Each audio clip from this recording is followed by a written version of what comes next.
The smell of roasted turkey filled the house long before anyone arrived. Butter, rosemary, toasted pecans, freshly baked rolls, every corner of my home smelled like the holidays I used to cherish. Thanksgiving had always been my favorite day, a day that once meant togetherness, warmth, and the kind of laughter that echoed for years. But this year, for reasons I couldn't quite name yet, the air felt heavier, as if the walls were holding their breath. I busied myself in the kitchen, my safe place, arranging the dishes, checking the oven temperature, wiping down counters already spotless. It was easier to keep moving than to think about the hollowness that sometimes crept into my chest when I thought about how much had changed since my husband, Robert, died 3 years ago. Holidays were the hardest. Memories sit at the table like silent guests. By 5 o'clock, the house looked perfect. The dining table was set with the floral china Robert bought me on our 10th anniversary, the centerpiece of orange and gold leaves glowing under the soft light of the chandelier. I stepped back, took a breath, and whispered to myself, "It's enough, Margaret. You've done enough." The doorbell rang. I wiped my hands on my apron and opened the door to Jason's artificial smile and my daughter's flat, distracted expression. "Hey, Mom," Emily said, leaning in to kiss my cheek, though her eyes stayed fixed on her phone. Traffic was unbelievable. I smiled politely. "No worries, you made it." Jason entered with a loud sigh, stretching dramatically. "Smells good, Margaret. Sure hope the turkey's not dry this year." He always talked to me like that, too casual, too critical, like I was a maid who had overcooked something once a decade ago. Behind them, Jason's parents trudged up the walkway, their matching fleece jackets and sour expressions already draining the warmth from my doorway. "Hello, Harold. Hello, Denise." I greeted. Denise sniffed. "We didn't know you lived so far from the main road. Our GPS got confused." "I'm sorry to hear that," I said, even though I wasn't. "Come in before it gets cold." They shuffled inside with all the enthusiasm of people entering a dentist's office. I used to think they didn't like me. Later, I realized they simply didn't respect me. To them, I was old, fragile, outdated. A piece of furniture they didn't like, but would tolerate because it held their daughter. In-laws history. Dinner began stiffly. Jason carved the turkey without asking if I needed help. Emily whispered angrily at her son about putting elbows on the table, and Harold complained that the gravy wasn't as smooth as store-bought. No one asked how I was doing, not once, but I tried to keep the peace. I passed the dishes, made small talk, and forced myself to laugh at things that weren't funny. I needed the evening to go smoothly. Something deep in my bones told me this Thanksgiving mattered more than the others. Like it held a secret waiting in the shadows.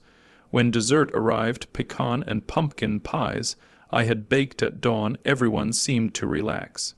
Even Emily softened, saying, "These taste just like when I was a kid." It should have made me happy. Instead, something about the moment felt bittersweet, like a goodbye I didn't yet understand.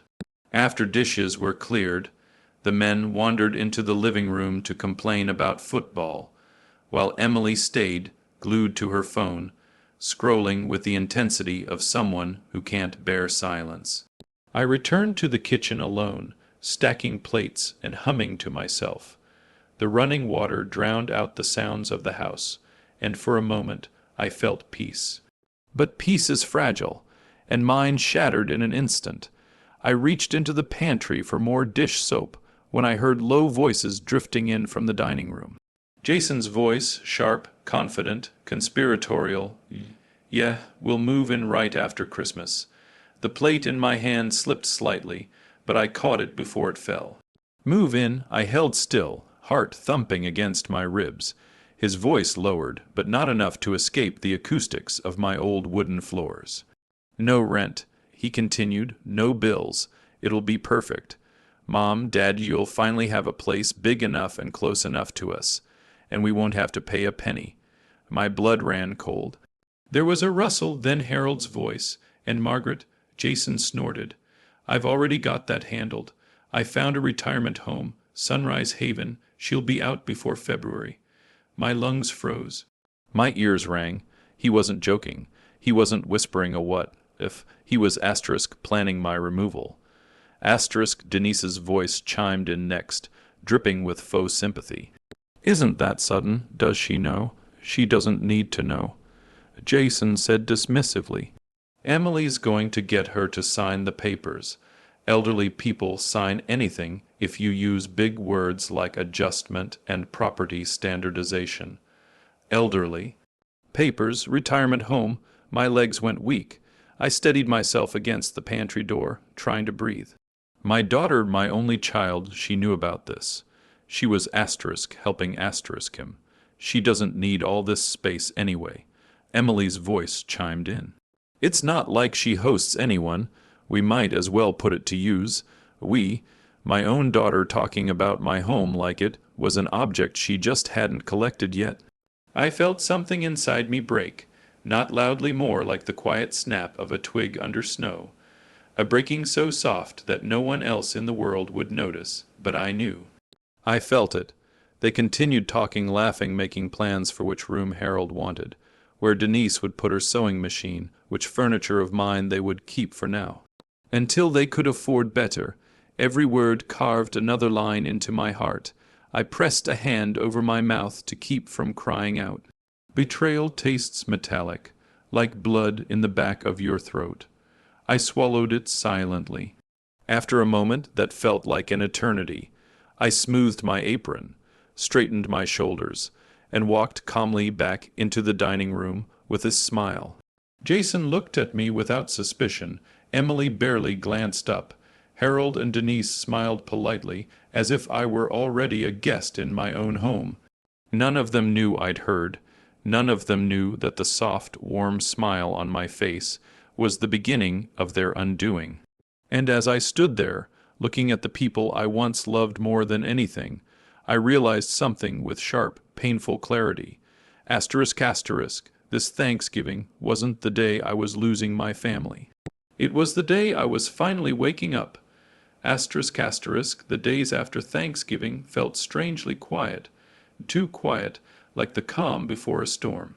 I walked through my own home as if I were already a visitor, watching shadows stretch across the walls, listening to the sound of my own footsteps echoing through the hallway. Everything felt different now, but nothing had changed, not yet. The house still smelled like cinnamon and pine. My old grandfather clock still chimed every hour. My husband's photograph still sat on the fireplace mantel, smiling at me with that gentle warmth I missed every day. But now, every comforting detail felt tainted, overshadowed by the secret poisoning the air. I had always believed betrayal would feel loud, dramatic, explosive, unmistakable. Instead, it was quiet and cold, like frost creeping across a window. The Monday after Thanksgiving, they came back. All of them unannounced. Emily walked in without knocking, jangling her spare key as if she were entering her own home. "Mom, you here?" Jason followed behind her, arms loaded with folders and a measuring tape dangling from his pocket.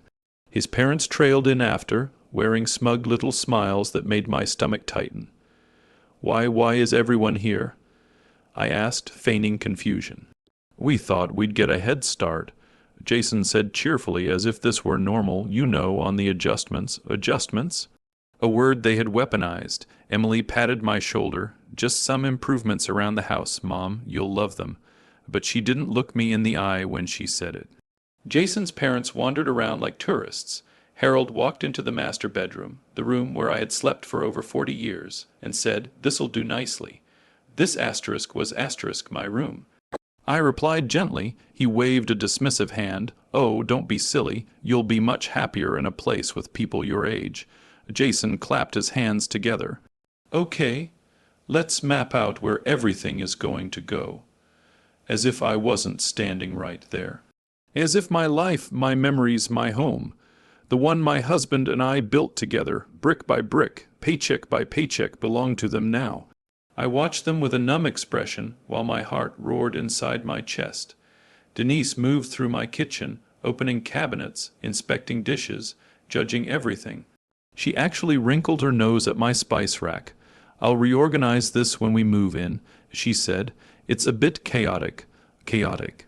I had alphabetized it, but I smiled, of course, because the more comfortable they became, the better my plan would work. Hash hash hash asterisk asterisk, the paper trick asterisk asterisk. After an hour of wandering and planning renovations they had no right to make. Jason dumped a stack of papers onto the kitchen table. "Mom, I need you to sign a few things." I raised an eyebrow. "Oh." He straightened the papers and gave me that patronizing grin he always reserved for people he thought were beneath him. "Just routine stuff. House insurance updates, tax paperwork, government forms. You know how complicated these things can get." I murmured. "Do they transfer anything?"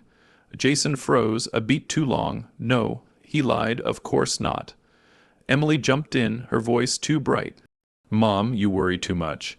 Just sign them so we can get things ready before your transition." A transition? To what? A nursing home where I'd be tucked away like a piece of forgotten furniture. I lifted the top paper.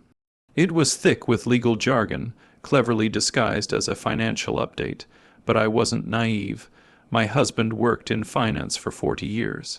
I knew what transfer of ownership paperwork looked like. I had been signing important documents my entire adult life. The fact they thought I couldn't still stung. "Oh, I'll look these over carefully," I said with a soft smile. Jason stiffened. "There's really no need to, I insist." His jaw tightened, but he didn't push it. "Not yet." I set the papers aside neatly, like a teacher dealing with misbehaving children. They still thought I was harmless. Good hash hash hash asterisk asterisk, the house tour from hell asterisk asterisk. 2 days later, Jason's parents came again, and this time they brought a moving tape measure and a notebook. I watched from the armchair as Harold measured the width of the hallway, muttering numbers under his breath. "What are you doing?" I asked politely, checking if our furniture will fit. Harold said, "We'll need to move in fast." "Fast?" I echoed. "Yes." Denise chimed in, "Before you leave for the retirement center." She said retirement center the way some people say trash can. "Oh, and Margaret," she added, "could you leave your dining table? Ours is too large. My dining table." The one my husband sanded by hand. The one where Emily took her first steps. The one where we celebrated every birthday, every holiday, every victory and heartbreak. "Of course," I whispered, though my heart cracked. "Leave everything you want." Inside I added silently, "Asterisk, I won't be here to see it anyway." Asterisk hash hash hash asterisk asterisk. Their greed became confidence asterisk asterisk. Over the next week, they came constantly. Plans spilled from their mouths like water from a broken faucet. "Jason, we'll tear down this wall first." "Emily, we should repaint before Mom leaves." "Denise, this kitchen will need to modernize it." "Harold, your mother can take the small room at Sunrise Haven." My stomach turned every time they spoke. They weren't even pretending to hide their intentions anymore. To them, it was already their house. To them, I was a temporary inconvenience, a placeholder, something to be moved out of the way. But they didn't see the quiet fire building behind my eyes. Because while they were plotting where to put their sofa, I was meeting with a realtor. A polite, professional young man named Damien who didn't treat me like I was invisible. "I want to sell," I told him. His eyebrows lifted. "Your house, are you sure?" "Yes," I said, my voice steady. "And I don't want anyone to know. No signs, no open houses. Private showings only, of course," he assured me. "I can keep it discreet." It took exactly 5 days. 5 days to have 3 offers, each higher than the last. 5 days for strangers to appreciate the home my own family had deemed worthless. 5 days to take back control of my life. When the papers were signed and the final date set, I felt something I hadn't felt in years, strength. Real strength, not the quiet endurance I'd mastered over decades, not the forced patience of motherhood and widowhood. Not the soft resilience that people mistake for weakness. No, this was different. This was the strength of a woman reclaiming her dignity. This was the strength of someone who'd finally had enough. And while Jason, Emily, and the in-laws celebrated their future new home, I folded the final paperwork and tucked it neatly into a drawer they would never get to open. Because in 10 days, when they came with their moving truck and their overconfidence, I wouldn't be here. And neither would the house they thought they owned. The greed that had unfolded so freely was about to collapse. And they would never see it coming. The final week before their move-in day felt like watching a countdown clock ticking toward a storm. And for once, the storm wasn't for me. It was for them. I woke up every morning with a calmness I hadn't felt in months. My secret sat in my chest like a warm coal, steady, glowing, alive. Every time Jason barked orders, every time Emily hinted not so subtly about my upcoming transition, every time Harold or Denise rearranged something in my asterisk home, that warm coal brightened. They had absolutely no idea that the house they stomped through so confidently wasn't mine anymore. It belonged to the nice couple who'd fallen in love with it the same way I once did, honestly, tenderly, without entitlement. A couple who wouldn't try to push me out of my life like old furniture. And on December 15th, their first step toward their new life would become the first step toward mine, as well as the first collision of their greed with reality. #****, the morning of the reckoning ****, the dawn of moving day arrived crisp and icy, the kind of cold that makes the air shimmer. I woke before sunrise, wrapped myself in my wool cardigan, and brewed one last pot of coffee in the kitchen I had cooked in for 4 decades. Every corner felt full of memory, every tile hummed with the history my husband and I had built here. But I didn't cry. There was no grief left for this place, only closure. By 9 o'clock, the rumble of a moving truck echoed up the street. Right on time. I watched from the window as Jason jumped out of the truck like a conquering hero, arms wide, barking directions at the movers. His parents stepped out of their car, bundled in scarves, smiling like royalty arriving at a palace. Emily arrived last, slamming her car door carelessly, not noticing how the wind carried her voice as she shouted, "Make sure you keep Mom's things separate. She won't need most of it at Sunrise Haven." I sipped my coffee. They still didn't know. ##*, a parade of arrogance, ***. They barged in without knocking, of course. Jason clapped his hands sharply. "All right, everyone, let's get started. Mom, Dad, you'll love this place once it's set up." Denise wrinkled her nose at my living room. "It'll need work, but we can make do until renovations start." Make do. My home was immaculate. Harold opened the linen closet without permission, grunting in approval. "Good space. We'll put our towels here." Emily strode into the kitchen. "Mom," she said briskly, "it's time. Did you pack? We should head to the retirement center before lunch." She said it so casually, like I wasn't a person, just a step in her day. I set my coffee cup down slowly. "No," I said softly, "I haven't packed." She frowned. "Why not?" And then, before I could answer, Jason burst through the kitchen door, dragging a cardboard box. "Mom, seriously, you gotta get moving. We've got a schedule. A schedule for my eviction." I opened the drawer beside me, the one containing the envelope with the sale papers. It was time. ##*, the unveiling ***. I turned, holding the envelope delicately between my fingers. "What's that?" Jason snapped, annoyed. "Something important," I said, handing it to Emily. She took it lazily. But as she read the first line, her face changed, confusion, then disbelief, then panic. "What is this?" she whispered. Jason snatched the papers away and skimmed them faster than he'd probably ever read anything in his life. His face turned red, then purple. This is a sale contract." He sputtered. "You sold the house. You sold the house." Harold and Denise froze mid-step, almost comically like mannequins. I smiled gently, calm, serene, and satisfied. Yes, I answered, 2 weeks ago. Why? Jason screamed, veins bulging in his neck. Because it's mine, I replied simply, and because you plan to steal it. Emily's voice cracked.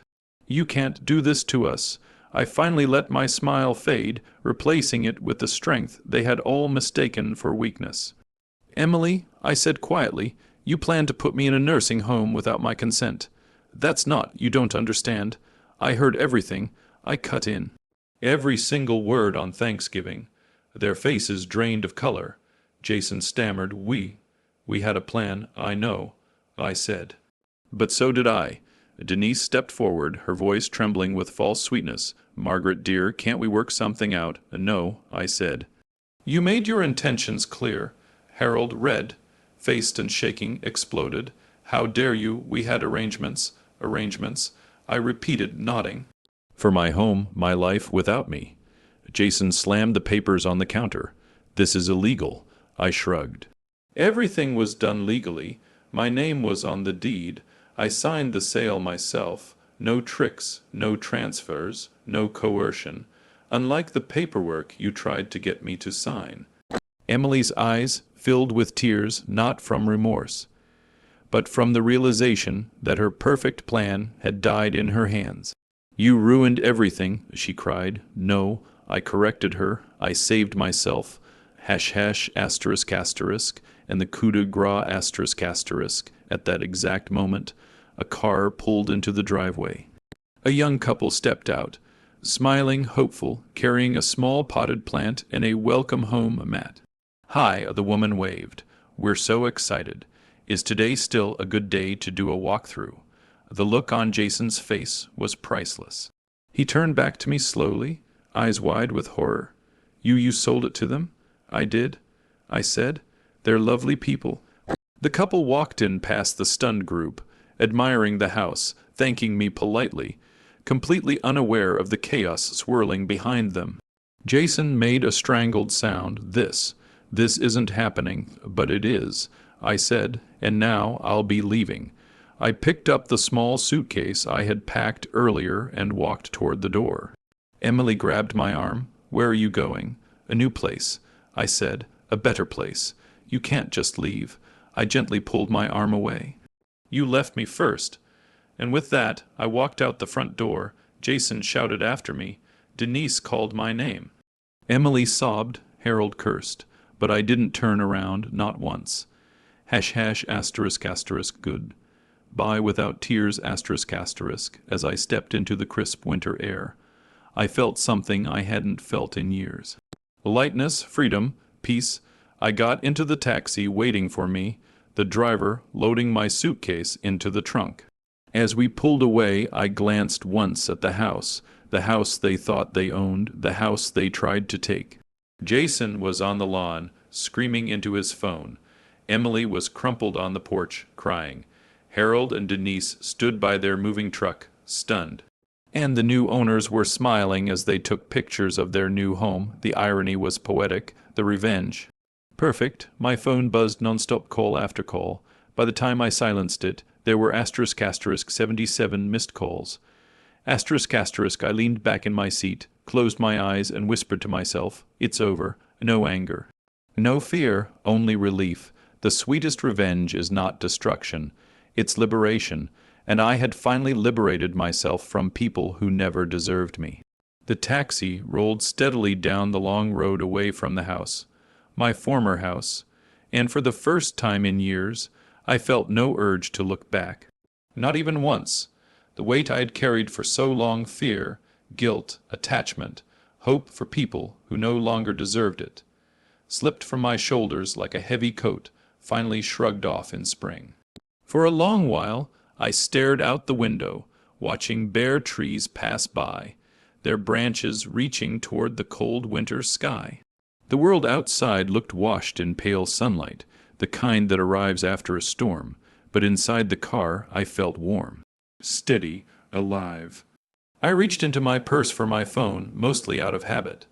and winced when the lock screen lit up with a glaring notification. Asterisk asterisk 77, missed calls 27, voicemails 43 messages asterisk asterisk. I exhaled slowly, almost amused, of course. The panic had set in. Jason, Emily, the in-laws, unknown numbers, likely the movers, possibly the retirement home they tried to shove me into. It was all there. All of them scrambling, clawing, desperate to pull me back into the web they had woven with such confidence. But I didn't open a single one. I turned the phone off instead. Silence, blessed silence, filled the car.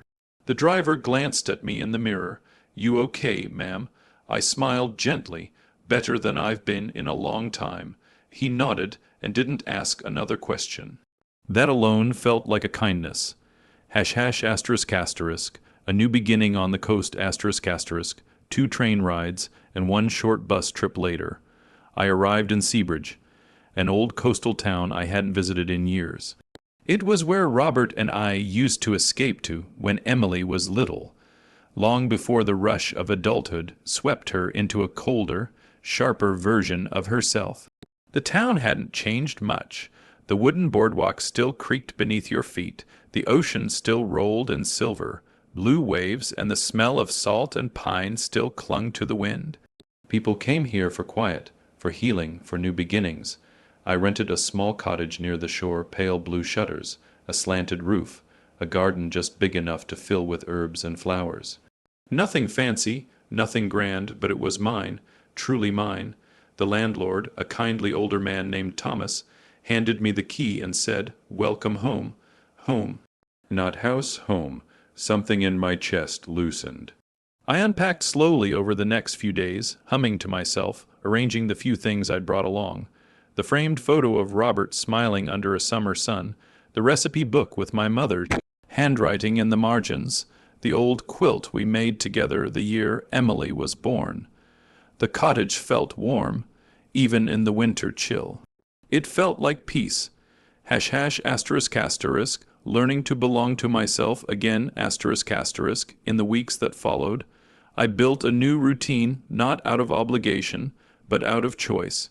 I woke up early to watch the sunrise drip across the ocean in shades of gold and rose. I walked the little path behind the cottage, collecting shells and listening to the chatter of gulls overhead. I found a small cafe run by a sweet middle-aged woman named Nora, who served strong coffee and blueberry muffins that tasted like childhood. I joined a book club at the library, populated by retirees who had no interest in judgment or gossip, just stories and cinnamon tea. I planted roses in wooden planters outside the cottage, red ones, the kind Robert always loved.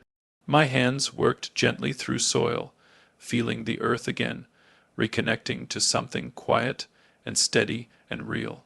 Some days I cried, not because I missed my daughter, but because I missed the person I raised her to be. She wasn't that person anymore, and I finally accepted that. Other days I laughed, loud, unrestrained, delighted laughter. At small things, a seagull stealing a sandwich at the park, the neighbor's dog dropping sticks at my feet, the discovery that I still remembered how to knit after all these years. The world felt bigger again, and I finally felt like I belonged in it.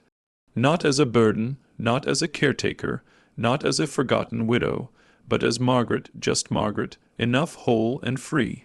Hash hash asterisk asterisk, the last call I never answered asterisk asterisk one evening. About a month after the move, I turned my phone back on. Not because I wanted to speak to them, but because I wanted to clear the notifications. It buzzed in my hand like a startled animal. Another flood of messages poured in. Emily had texted me paragraphs of rage, followed by pleads, followed by apologies that rang hollow, even in text form. Jason threatened legal action, then demanded explanations, then called me selfish, then called me cruel. Harold and Denise left messages too, their voices dripping with outrage and self-pity, as if they were the ones betrayed. I didn't respond, not to a single one, but one voicemail caught my eye. Emily. Her voice small, shaky, almost childlike. Mom, I don't understand why you would leave me like that. I know we made mistakes, but you're still my mother. Can't we talk, please? There was a small pause. Then a whisper, I'm sorry. For a moment, just a moment, I felt a tug inside my chest. But then I remembered the look in her eyes that day. Cold, dismissive, certain that I was disposable. Love is powerful, but self-respect is stronger. I deleted the voicemail. Not out of anger, but because I needed space to breathe, to grow, to heal. Maybe one day I would answer her. Maybe one day she would grow, truly grow, into someone capable of remorse. Maybe, but that was a bridge only she could build. For now I owed her nothing, not a call, not an apology, not a second chance. I blocked their numbers. Then turned off the phone again, this time for good. #** freedom isn't loud. Its quiet ** spring arrived slowly in Seabridge. The roses bloomed, the ocean warmed, and I learned to love being alive again, not for anyone else, just for me. One morning I sat on the porch with a cup of chamomile tea, the breeze brushing my hair, sunlight dancing across the water. I closed my eyes and listened to the world waves, birds, wind, distant laughter of people who didn't know my story. And I smiled.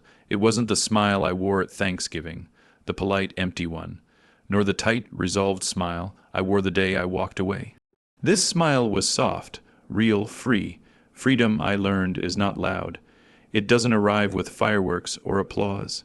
It arrives with peace. It arrives with silence, with breath, with a life rebuilt by your own hands. And as I rocked gently in my porch chair, the sun warm on my face, I whispered, I'm finally home.